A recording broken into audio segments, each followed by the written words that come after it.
Genèse chapitre 6. Lorsque les hommes eurent commencé à se multiplier sur la face de la terre et que des filles leur furent nées, les fils de Dieu virent que les filles des hommes étaient belles et ils en prirent pour femmes parmi toutes celles qu'ils choisirent.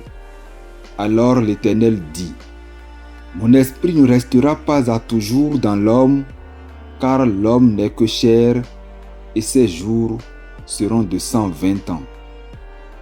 Les géants étaient sur la terre en ces temps-là, après que les fils de Dieu furent venus vers les filles des hommes et qu'elle leur eut donné des enfants. Ce sont ces héros qui furent fameux dans l'Antiquité. L'Éternel vit que la méchanceté des hommes était grande sur la terre et que toutes les pensées de leur cœur se portaient chaque jour uniquement vers le mal. L'Éternel se repentit d'avoir fait l'homme sur la terre et il fut affligé en son cœur. Et l'Éternel dit: J'exterminerai de la face de la terre l'homme que j'ai créé, depuis l'homme jusqu'au bétail, aux reptiles et aux oiseaux du ciel, car je me répands de les avoir faits. Mais Noé trouva grâce aux yeux de l'Éternel. Voici la postérité de Noé. Noé était un homme juste et intègre dans son temps. Noé marchait avec Dieu. Noé engendra 3 fils, Sem, Cham et Japheth. La terre était corrompue devant Dieu, la terre était pleine de violence.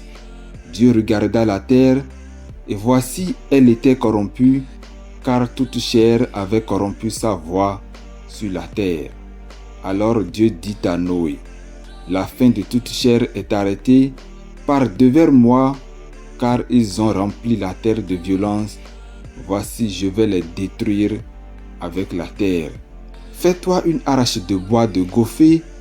Tu disposeras cette arche en cellules et tu l'enduiras de poids en dedans et en dehors. Voici comment tu la feras. L'arche aura 300 coudées de longueur, 50 coudées de largeur et 30 coudées de hauteur. Tu feras à l'arche une fenêtre que tu enduiras à une coudée en haut. Tu établiras une porte sur le côté de l'arche et tu construiras un étage inférieur, un second et un troisième. Et moi, je vais faire venir le déluge d'eau sur la terre pour détruire toute chair ayant souffle de vie sous le ciel. Tout ce qui est sur la terre périra. Mais j'établis mon alliance avec toi. Tu entreras dans l'arche, toi et tes fils, ta femme et les femmes de tes fils avec toi. De tout ce qui vit, de toute chair, tu feras entrer dans l'arche 2 de chaque espèce pour les conserver en vie avec toi. Il y aura un mâle et une femelle. Des oiseaux selon leur espèce, du bétail selon leur espèce et de tous les reptiles de la terre selon leur espèce. 2 de chaque espèce viendront vers toi pour que tu leur conserves la vie. Et toi, prends de tous les aliments que l'on mange et fais-en une provision auprès de toi, afin qu'ils te servent de nourriture ainsi qu'à eux. C'est ce que Noé fit. Il exécuta tout ce que Dieu lui avait ordonné.